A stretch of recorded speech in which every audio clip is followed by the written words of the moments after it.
Boa noite, estamos com mais um programa Músicas da Nova Era. Hoje eu tenho aqui um convidado muito especial, que é o Wilson Mello. Eu vou conversar um pouquinho com ele. A gente se conheceu há pouco tempo, né, Wilson?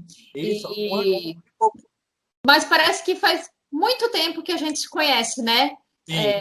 Rolou uma conexão aí, a gente acabou se conhecendo o ano passado. Até eu falei para o Marcelo, falei, nossa, faz tempo que a gente conhece o Wilson, né? Foi em 2018. Ele falou, não, foi Não, 2020, antes da pandemia, né? foi na Paulista. Na Paulista, a gente foi fazer um evento, né? É. Bom, Wilson, boa noite. Conta aí, então, um pouquinho pra gente. A gente se conheceu, quem é você? Boa noite, Fernanda. Boa noite, Marcelo. Obrigado pela oportunidade. Boa noite a todos. Eu comecei a me interessar por música antiga em 1990, quando eu vi um concerto da flautista que está hoje nos Estados Unidos, eu vou lembrar o nome dela já, com flauta doce. Fiquei tão encantado com aquilo, porque a gente tinha ideia de que flauta doce é um instrumento infantil, e aí ela tocou uma peça tão difícil de Telemann. Eu falei, meu Deus, que é tudo isso, esse instrumento? E aí comecei a gradativamente abandonando a flauta moderna e entrando nas réplicas dos instrumentos antigos. Né? Primeiro a flauta transversal barroca, depois a renascentista, medieval, e minha mulher diz que qualquer hora ela vai chegar em casa e eu vou estar com um pedaço de osso assoprando no meio da sala numa única nota. É toda uma regressão, né? E participei de alguns grupos de música antiga, como Luminari, especializado em música sefaradita e música medieval, o Lunatus, que era só música medieval durante muitos anos, o Rinascita, de Cubatão, e desde 90 que eu transito nessa área da música antiga, mas nunca deixei a moderna de lado. Volta e meia eu pego e toco, porque a música, para mim, não tem um ponto só, ela é global e permanente o tempo todo. Muito bem. A gente se conheceu lá na Paulista com o Rinachita, né? Que a gente É, foi fazer uma apresentação lá dos 500 anos do Leonardo da Vinci, um pouco antes de começar a pandemia, e você estava tocando instrumentos de sopro, tocou a cítara, lá você é multi-instrumentista, toca muitas coisas, tem um conhecimento vasto aí, e a gente teve essa identificação contigo, né? Para quem não conhece, o Rinascita é um grupo também, né, de música antiga que se dedica a isso, do litoral paulista, né? Você é de Santos, né? foi isso Então, mesmo.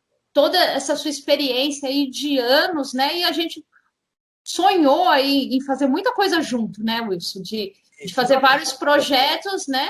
Estamos ainda no virtual, mas quando as coisas melhorarem, a gente vai descer a serra ou você vai subir e a gente vai, Com com certeza, certeza, com certeza, com tá certeza. fazendo um som junto. O que eu achei muito interessante, Wilson, é que você, com a pandemia, com tudo isso, você anda produzindo muita coisa, né? Com você mesmo, né? Assim, você fez muito vídeo com os parceiros, fez com o Marcelo, né? Fez com amigos, né? É uma forma da gente tocar junto, a gente também está fazendo isso, mas o que eu acho legal é que você pega uma flauta, pega a outra, pega a outra, pega a outra, pega a outra, você toca todas as linhas, você se grava e você monta uns vídeos muito lindos, né? Que a gente vai mostrar para o pessoal hoje, né? Hum, E mostra um pouquinho as flautas aí pra gente, assim, a família, né? Que a gente pensa assim, ah, flauta doce, aquela coisa da escola, né? é. Toda criança, eu não toco, hein? Né? Toda criança toca aí, não é bem isso, né? A flauta doce é um instrumento maravilhoso, né? Bem tocado, é um instrumento bom para iniciação musical, né? Mas Muito bom, porque é um instrumento que não tem embocadura, é um apito. Então, qualquer bebê produz o som. Né? E a flauta, eu tenho comigo, assim, o primeiro instrumento mais perfeito de todos é a voz. Então, deixando a voz de lado, tenho comigo que o primeiro instrumento que o homem criou foi algo que ele percutiu, algo que ele bateu. Um tronco, outro. Segundo, eu acho que foi algo que ele soprou. É também. o sopro da vida. E é interessante como você pega da Ásia ao altiplano, você pega instrumentos semelhantes demais. Todo país tem alguma flauta como instrumento folclórico, algum tipo de flauta. A China tem a dizi, que é transversal. Você tem as iconografias das flautas desde o Império Romano e Grego, Império não, Romano e a civilização grega, a flauta dupla, a aulos, tudo isso em iconografia. Então, o sopro da flauta está presente desde que a gente tem registro de humanidade. E tem uma descoberta numa caverna na Alemanha de uma flauta feita da parte de uma asa, do osso de uma asa de uma ave que existiu, tão grande quanto o condor. Esta flauta foi descoberta e o teste de carbono 14 determinou que ela tem 35 mil anos. E, ao tocar, ela toca uma escala pentatônica, a mesma escala usada por Debussy, que depois vai para o jazz, vai para a bossa nova, e hoje o rock usa e abusa da escala pentatônica. Então, você vê que a gente está num presente contínuo, Sim. Não num passado, presente e futuro, é um presente contínuo. Esta flauta, ela tem... Esse aqui é um damso folclórico da Coreia. Esta flauta que foi achada de osso, ela tem exatamente este tipo de embocadura, que é só um chanfro, e, pasme, este tipo de flauta você acha na Coreia e você acha na Quena, no altiplano. Então, veja a trajetória que o homem fez. De sair da Europa Muito interessante. Central, ir para a Ásia, ou vice-versa, vir para o altiplano. Através do instrumento, você identifica isso. Nossa, muito legal. Muito legal. Vamos ouvir, então, alguma? Vamos ouvir uma primeira música que você toca a família das flautas, aí a soprano, a contralto, a tenor e a baixo? Ok. Pode ser? Pode. Você tem a baixo? Você tem elas para mostrar aqui para gente? Tenho. Você quer que mostre agora ou vamos ouvir primeiro? Pode mostrar, pode mostrar. Na realidade, existe desde a sopranino. Isso, que é pequenininha. E aguda. Tem até menor, que é a Gartline, né, que é bem um apitinho. Aí você vai para a soprano, né? E aí nós temos a contralto. Eu não tenho contralto renascentista, minha contralto atual é barroca. Contralto.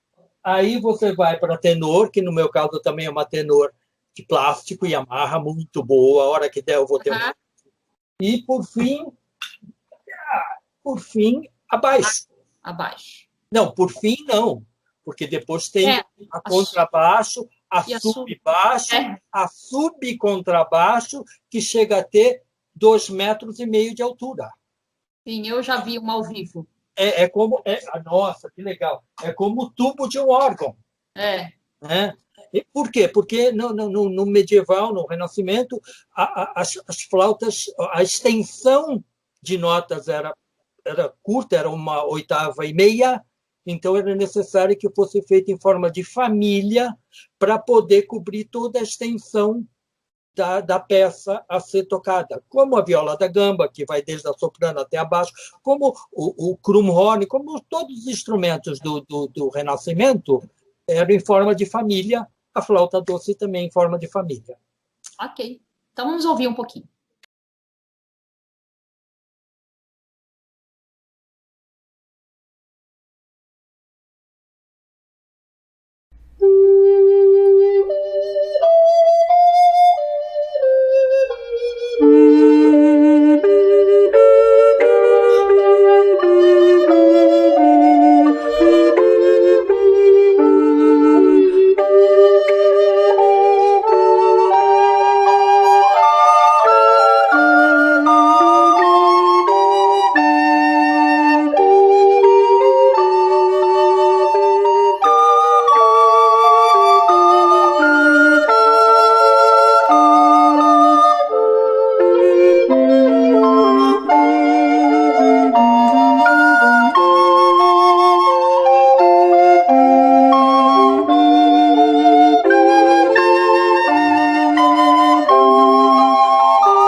a transversal renascentista, a flauta transversal também amplamente documentada através de iconografia de diversos países e tudo, mas também em forma de família. Aqui está a alto e aqui está a tenor.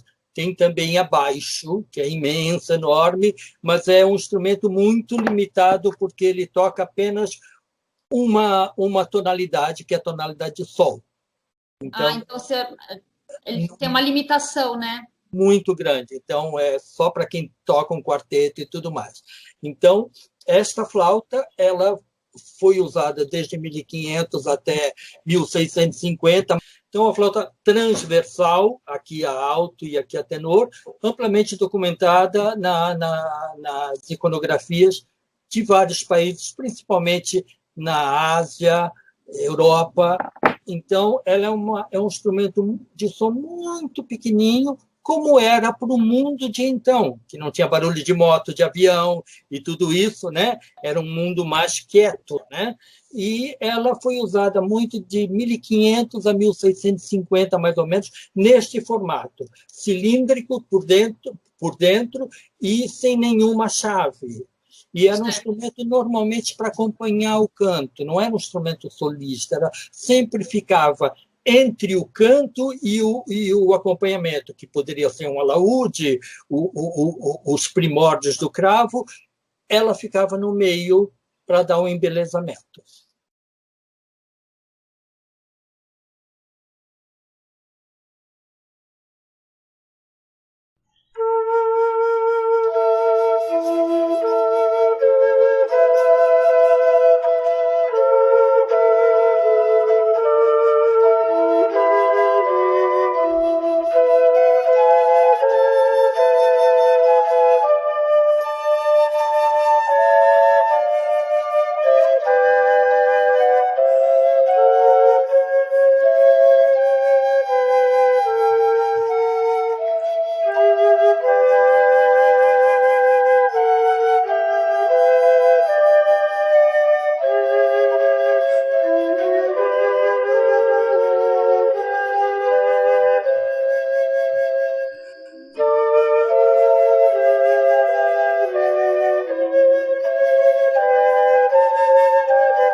Wilson, você toca um instrumento aí que parece um guarda-chuva.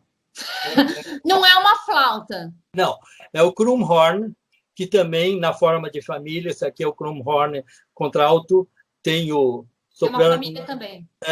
Tem. E ele tem uma palheta encapsulada. Aqui dentro tem uma palheta que não vai diretamente no lábio do executante. Certo. Então, a gente sopra por esta cápsula e o grande desafio desse instrumento é que você não pode oscilar a pressão do ar, senão você desafina ele completamente. Então, você tem que dar a mesma pressão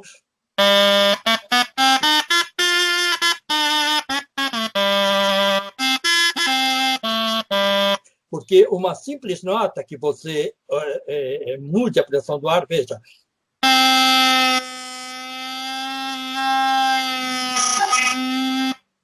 Então, esse é o grande desafio, mas é um som muito inusitado, muito legal, e foi usado muito, pelo menos a gente tem registro, através do Pretório, desse instrumento no Renascimento.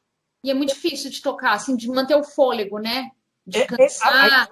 Aí é que tá. Ele é um instrumento que você cansa porque você não consegue renovar o ar, não porque você fica sem ar. É que você gasta tão pouco ar que você cansa porque você fica com ar viciado no pulmão. Agora, é um instrumento extremamente limitado. Ele toca uma nona, como a gaita de fole. Toca uma nona.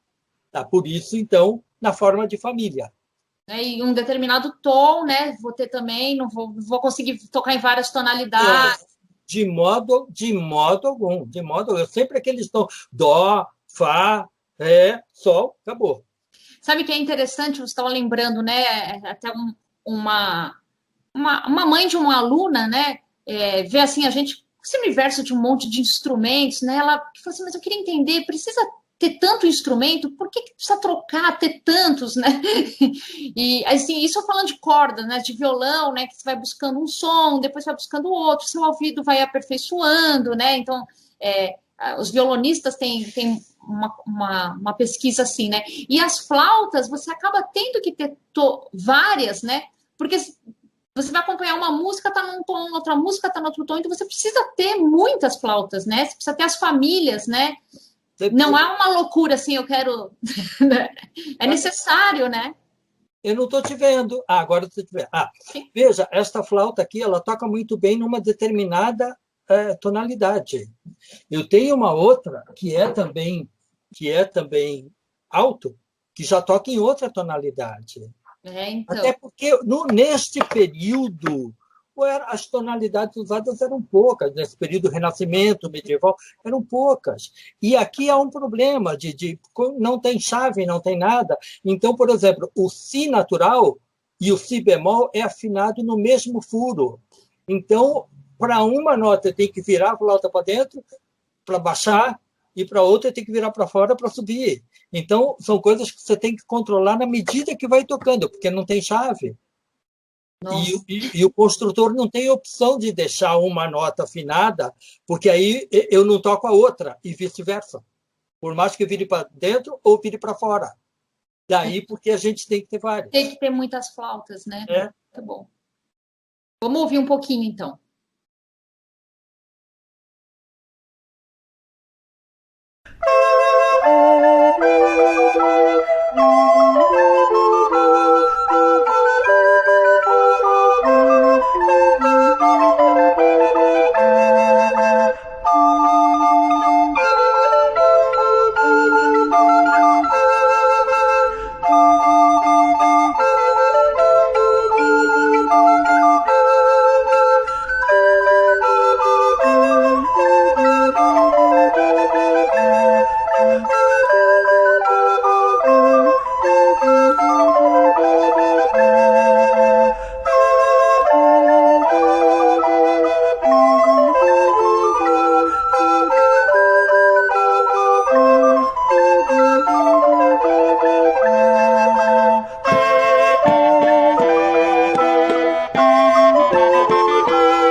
Como que a gente chegou na flauta moderna? Então, foi essa limitação de tonalidade, de não ter recurso, foi aí que foi se adicionando as chaves para ter mais notas.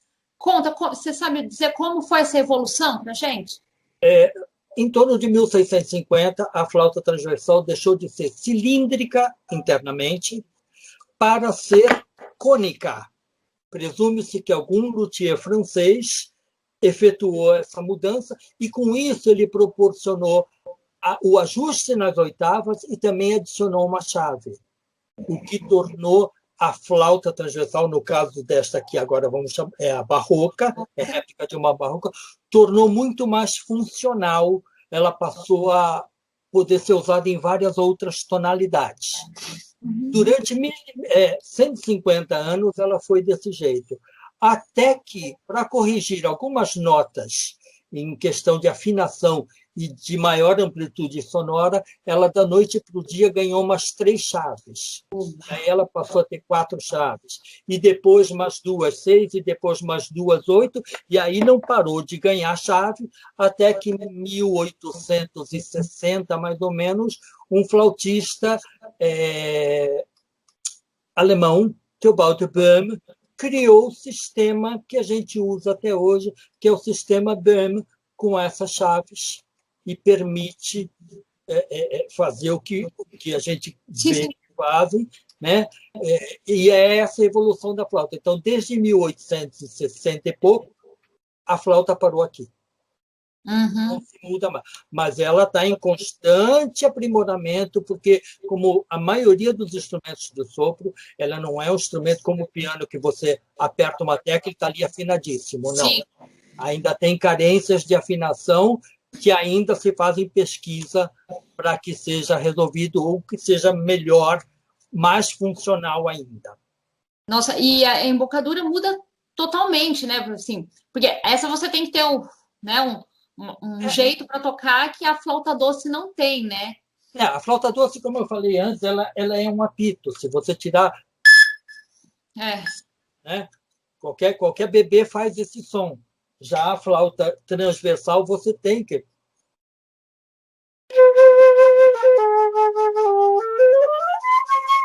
Você tem que canalizar o som para dentro do orifício. Você estudou as duas ao mesmo tempo? Ou você estudou uma primeiro, depois a outra? É claro, quando eu comecei na adolescência, eu só conhecia esta flauta, aquela flauta. Você começou com a transversal. Com a transversal. E aí, à medida que eu fui descobrindo os instrumentos antigos, é que eu fui buscando. Agora, a postura muda completamente também. A postura do músico. Normalmente a gente sopra a flauta moderna com força e tudo mais. Já a barroca e a renascentista, um som tido. Você tem que fazer todo um exercício preparatório para falar, estou em outro mundo. Eu não vou tocar Bach como se toca Verdi. Certo. Sabe? Eu vou tocar Bach como se tocaria Bach, num mundo mais contido, num ambiente mais contido. Então, é todo um universo que você tem que conhecer, histórico, para poder pegar os outros instrumentos e falar, eu, de fato, estou próximo ao que se fazia. Nossa, Wilson, muito legal. Pena que o tempo é curto, eu imagino que eu já estourei o tempo de novo, mas tudo bem. E, bom, eu quero te agradecer muito. A gente pretende te chamar outras vezes para mostrar os outros instrumentos. Você tem mais instrumento de sopro para mostrar, você toca gaita, toca tanta coisa legal, e mostrar aí no futuro o nosso trabalho aí que vai nascer ainda, né, Wilson? É embrionário. Ó, muito, muito, muito obrigada. Eu que agradeço a oportunidade a você, ao Marcelo, e com certeza dias melhores virão, dias mais sonoros, mais musicais virão. Sim, com certeza, com certeza. Enquanto isso, continue produzindo aí suas belas músicas, que eu adoro ouvir.